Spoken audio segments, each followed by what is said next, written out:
a method that I started 30 years ago, and it's called the speed of light.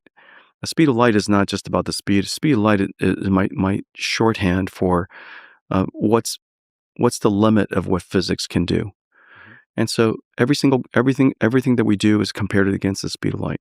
Memory speed, math speed, power, cost, time, effort, number of people, manufacturing cycle time, and when you think about latency versus throughput, when you think about cost versus throughput, cost versus capacity, all of these things uh, you test against the speed of light to achieve all of these different constraints separately.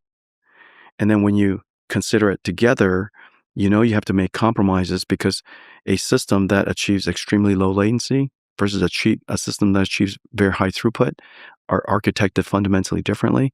But you want to know what's the speed of light of a system that achieves high throughput, what's the speed of light of a system that achieves low latency.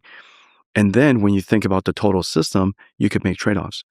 And so I force everybody to think about what the first principles, the limits, Mhm. the physical limits for everything before we, you know, before we do anything, and we test everything against that. And so that's a good frame of mind.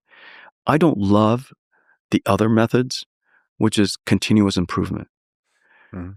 The problem with continuous improvement, first of all, you should engineer something from first principles at the speed, with speed of light thinking, limited only by physical limits and physics limits. And after that, of course, you would improve it over time. Um, but I don't like going into a problem and somebody says, "Hey, it takes 74 days to do this today, Mhm. right now, and we can do it for you in 72 days."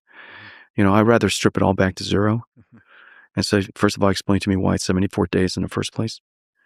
And let's think about what's possible today. And if I were to build it completely from scratch, how long would it take? Oftentimes you'd be surprised and might come to 6 days. Now the rest of the 6 days to 74 could be very well reasoned and compromises and, cost reductions and all kinds of different things.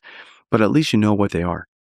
And then now that you know that 6 days is possible, then the conversation from 74 to 6, surprisingly much more effective.